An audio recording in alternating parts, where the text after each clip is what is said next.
ദൈവത്തിൻ്റെ അതിപരിശുദ്ധമായ നാമം വാഴ്ത്തപ്പെടുമാറാകട്ടെ. ഇന്നത്തെ ചിന്തയ്ക്ക് ആധാരമായി ഒരു വചനഭാഗം വായിക്കാം.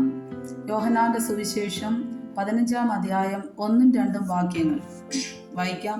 ഞാൻ സാക്ഷാൽ മുന്തിരിവള്ളിയും എൻ്റെ പിതാവ് തോട്ടക്കാരനുമാകുന്നു.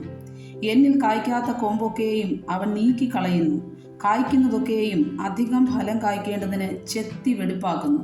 പ്രിയമുള്ളവരെ, ദൈവവചനം പറയുന്നു, ആമേൻ, നാം വളരുക, നാം ഫലം കായ്ക്കുക, നാം കർത്താവോട് ചേർന്നിരിക്കുക.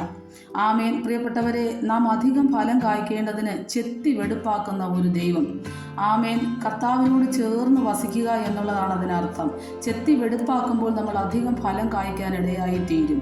നമ്മുടെ ജീവിതത്തിൽ പ്രയാസങ്ങളെ, പ്രതികൂലങ്ങളെ, പ്രതിസന്ധികളൊക്കെ കടന്നു വരുമ്പോൾ അതൊക്കെ ദൈവഹിതമാകും വണ്ണം, ദൈവഹിതത്തിനൊത്തവണ്ണം ആമേൻ നമ്മെ ചെത്തിക്കൊണ്ടിരിക്കുന്ന ഒരനുഭവമാണ് അത്.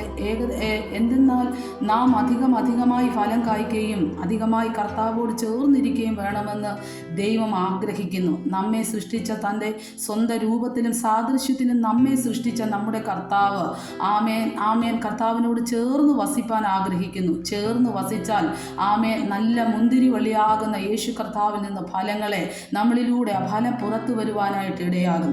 കർത്താവിൻ്റെ സമാധാനം കൊണ്ട് നമ്മെ നിറയ്ക്കും. നാം മറ്റുള്ളവർക്കും ഒരു സമാധാനമായി തീരും. യേശു പറഞ്ഞു, ഞാൻ എൻ്റെ സമാധാനം നിങ്ങൾക്ക് തന്നേച്ചു പോകുന്നു. അത് ഈ ലോകം തരുന്ന സമാധാനമല്ല. പ്രിയമുള്ളവരെ, കർത്താവിനോട് ചേർന്നിരിക്കുമ്പോൾ കിട്ടുന്ന ആ സ്വർഗീയ സമാധാനം നമുക്ക് ആസ്വദിക്കുവാനും മറ്റുള്ളവർക്ക് കൊടുപ്പാനും പറ്റും. അത് തന്നെയാണ് കർത്താവിനോട് ചേർന്നിരിക്കുമ്പോൾ നമ്മൾ വളരുക എന്നുള്ളത്. നാം വളരുകയും നാം കർത്താവിൽ ഫലം കായ്ക്കുകയും ചെയ്യും. കർത്താവിന് അധികമായി ഫലം കായ്ച്ച് അനുഗ്രഹമുള്ളവരായി തീരും, മറ്റുള്ളവരെ അനുഗ്രഹിക്കുന്നവരും ആയിത്തീരും. ആമേൻ. കർത്താവ് നമുക്ക് ചേർന്ന് കർത്താവിനോട് ഒരിക്കൽ കൂടി എൻ്റെ കർത്താവിനോട് ചേർന്നിരിക്കാം.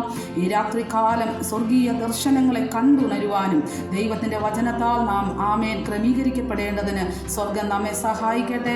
ഈ തിരുവചനങ്ങളാൽ ദൈവം നമ്മെല്ലാവരെയും ധാരാളമായി അനുഗ്രഹിക്കട്ടെ. ആമേൻ.